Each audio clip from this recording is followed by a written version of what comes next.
We believe that as a people living in the United States, it is our responsibility to resist the injustices done by our government in our names. Not in our name will you wage endless war. There can be no more deaths, no more transfusions of blood for oil. Not in our name will you invade countries, bomb civilians, kill more children, letting history take its course over the graves of the nameless. Not in our names will you erode the very freedoms you have claimed to fight for. Not by our hands will we supply weapons and funding for the annihilation of families on foreign soil. Not by our mouths will we let fear silence us. Not by our hearts will we allow whole peoples or countries to be deemed evil. Not by our will and not in our name. We pledge resistance. We pledge alliance with those who have undergone attack for voicing opposition to the war or for their religion or ethnicity. We pledge to make common cause with the people of the world to bring about justice, freedom, and peace. Another world is possible, and we pledge to make it real. This is Anarchast.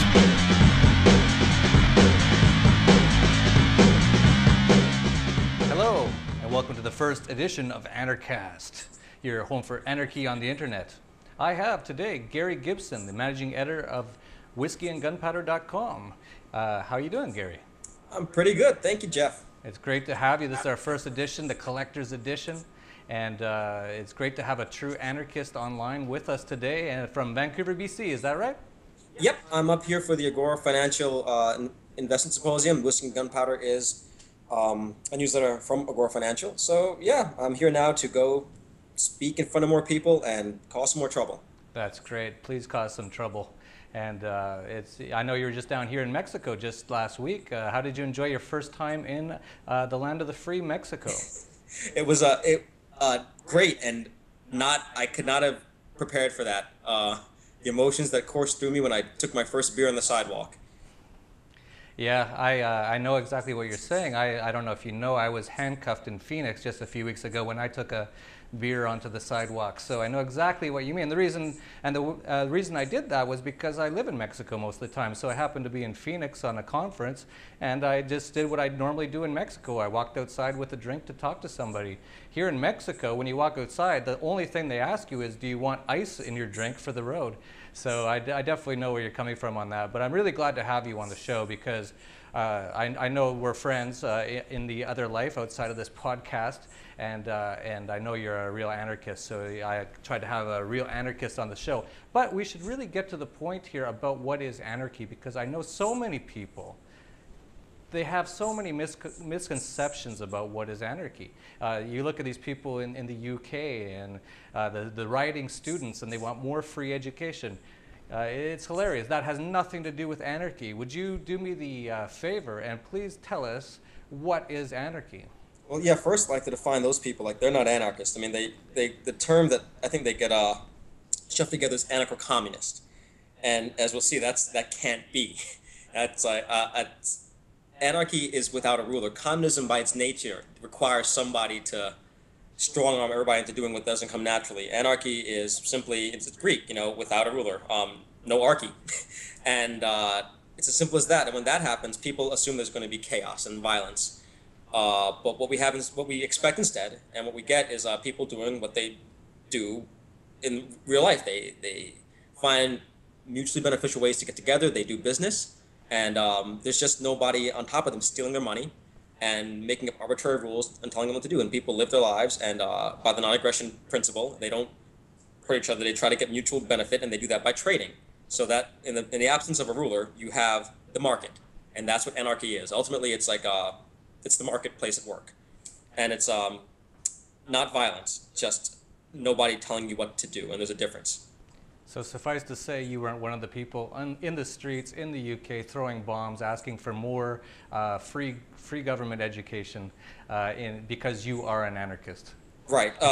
Anarchist, I mean, it's pretty communist, violently communist, but it's not anarchist. But again, it's conflating the terms anarchy with violence, which is, I want to say that's done on purpose. They don't want you thinking that not having a rule, that you can have a peaceful life without the ruler. So I think it's done on purpose. The media tries to conflate these two terms, where if you don't have a ruler, that's, violence erupts, and that's not the case at all. So yeah, those guys are just a bunch of thugs wanting more from other people, and we as anarchists know that's that's the opposite of what we want. We want to keep the fruits of our own labor and give them out as we want and trade as we want, but we don't expect anything from anybody else or expect the state to come in and take things from other people and hand to us. Yes, it's almost like we should almost think of another word, because they've tried to take over this word from us so many times. Yeah, it's like capitalism. I mean, these things go hand in hand. Like capitalism is the default economic system under which when you have liberty, you have capitalism by default. So both those words are maligned, and there's been talk about taking them both back.